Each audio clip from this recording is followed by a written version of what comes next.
Administrar uma empresa nunca foi um processo fácil. E em tempos de crise é ainda mais complicado. Mas por que será que a recessão não causa o mesmo impacto negativo em todas as empresas? Esse é um assunto que vamos abordar hoje no Gestão com Identidade. Eu sou consultora de empresas, entendo esse desafio e com a ajuda de vários especialistas do Aquila, vamos fazer uma análise para entender o que vem mudando na gestão das empresas, que deixa algumas mais fortes e outras mais suscetíveis às crises que assolam o mercado de tempos em tempos, como os impactos da pandemia do Covid-19. O Aquila acaba de fazer uma pesquisa exatamente para identificar os impactos das dificuldades causadas pela atual crise econômica nos negócios. Essa pesquisa contou com a participação de 75 empresas do comércio, indústria e serviços. E foram analisados 6 temas comuns à gestão de praticamente todas: receita, produção, inadimplência, gastos, equipes e empréstimo bancário. Eu vou conversar agora com o meu colega no Aquila que coordenou essa pesquisa, o Fernando Moura. Fernando, bom dia, seja bem-vindo ao nosso programa. Bom dia, Tayana, é um prazer estar aqui. Muito bacana participar dessa iniciativa que compartilha conhecimento em gestão. Dá gosto pra gente.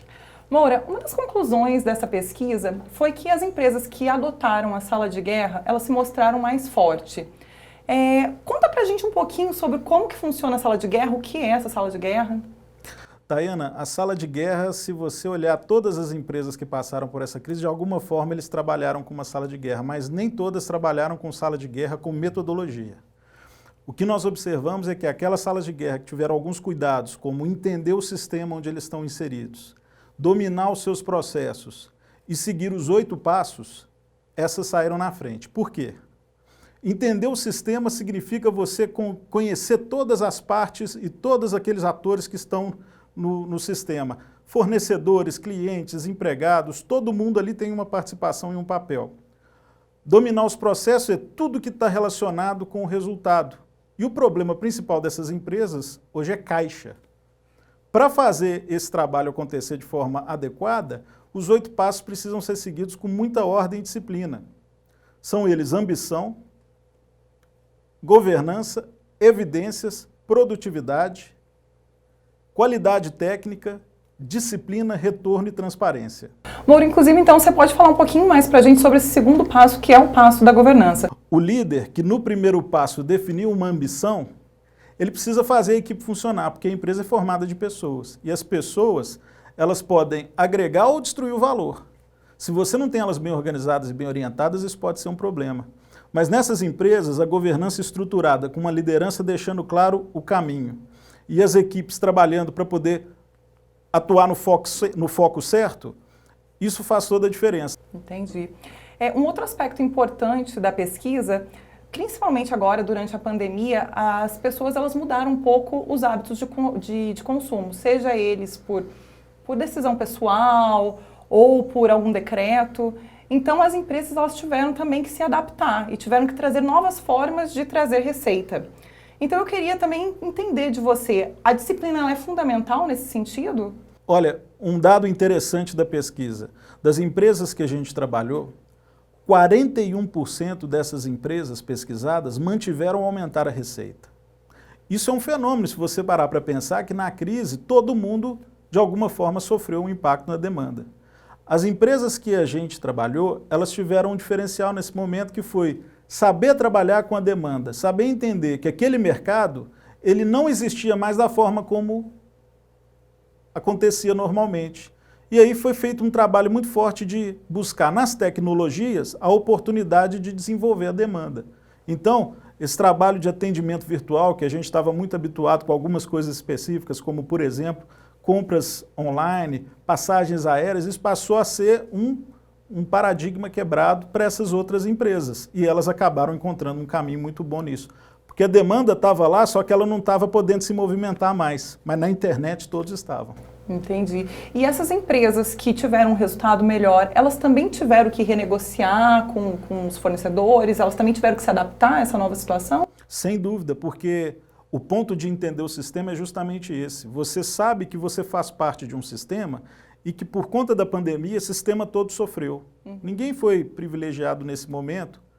Então, conversar com seus fornecedores e negociar com eles, renegociar as condições, novas condições para que todo mundo seguisse durante a crise, foi fundamental. Fernando, falando um pouquinho mais sobre a sala de guerra, até para que o pessoal consiga implantar isso nas empresas, como que ela funciona? Quem que participa dessa nossa sala de guerra? Ela funciona para a empresa de todos os portes ou ela é específica? Tem mais uma dúvida também. A gente consegue fazer ela online ou a gente tem necessariamente que estar presente interagindo? O importante da sala de guerra é fazer com que todos estejam alinhados e trabalhando de uma forma organizada.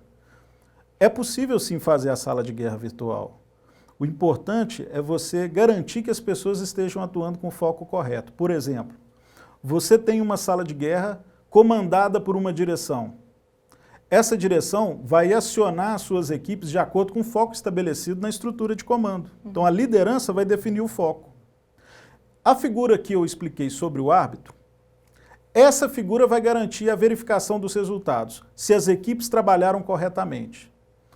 Isso precisa acontecer diária e semanalmente nesse momento, porque senão a incerteza toma conta. E hoje as pessoas estão precisando de muita segurança, e isso quem garante é a liderança. E Moura, faz diferença o tamanho da empresa, ser uma empresa de pequeno porte, de 10 funcionários, ou uma empresa grande com mais de 1000 funcionários? Isso faz diferença dentro da sala de guerra? Olha, a diferença que existe é a maneira como você se organiza para a comunicação ser fluida. Uma empresa menor, fica mais fácil você envolver as pessoas. Mas é muito importante valorizar que cada um tem que ter o seu foco. Senão todos se preocupam com tudo. A liderança nessa hora ela tem que se organizar de uma maneira em que tenha o momento da direção tomar as decisões e o momento das equipes entenderem as decisões e executarem. Isso tem que acontecer todo dia e semanalmente tem que ter uma avaliação mais ampla. Então cada um realmente tem que ter o seu papel, né? Cada um tem que saber como que vai contribuir para a nossa sala de guerra. E ter claro que eles são parte de uma equipe, e uma equipe bem organizada. Moura, para a gente encerrar aqui, eu tenho mais uma pergunta. A gente viu na pesquisa a importância do controle do fluxo de caixa para a pessoa saber quanto que é a receita que está entrando, as despesas, os custos. Então, eu queria entender se a disciplina ela é fundamental para que a gente realmente consiga fazer esse controle. Sem dúvida, Tayana. Importante ter em mente que esse momento não é um momento de você apostar. Você não pode gastar para ver se vai receber. Então, precisa ter domínio sobre os recebimentos. Tudo que você se comprometeu a receber, hoje é mais difícil.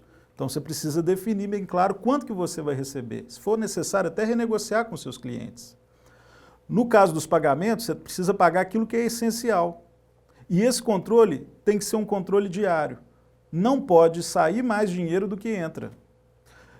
Um dado interessantíssimo da nossa pesquisa, que mostra a força da sala de guerra estruturada dessa maneira, foi que 67% das empresas pesquisadas não precisaram até o momento acessar linhas de crédito nos bancos. Isso é impressionante, porque é um momento onde falta dinheiro.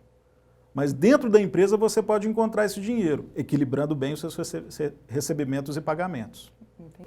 Moura, e essas empresas que tiveram um pouco mais de dificuldade, né, e que principalmente quando a gente está falando de fluxo de caixa, existe alguma coisa que é comum a elas? Alguma coisa que vocês perceberam durante a pesquisa que é comum a todas elas? A falta de cuidado com os recebimentos. É acreditar que o cliente vai pagar. Porque a despesa é certa, o pagamento é certo. A receita é incerta e nesse momento a incerteza é muito grande. Então aqueles que não cuidaram das receitas e dos recebimentos tiveram mais dificuldades. Ok, muito obrigada, Fernando Moura. Foi uma pesquisa muito rica. Um prazer ter você conosco aqui no nosso primeiro programa e volte sempre. Foi uma satisfação e eu faço questão de estar aqui compartilhando conhecimento aqui com vocês por essa iniciativa bacana. E para quem ficou curioso para entender mais sobre o livro 8 Passos para a Excelência, que o Fernando usou em parte da análise dele sobre os resultados da pesquisa, é esse aqui. Um guia prático de como levar a sua organização para um novo patamar de resultado. Os autores da obra são 3 consultores da nossa equipe do Aquila: Raimundo Godoy, Felipe Pires e Natália Godoy Porto.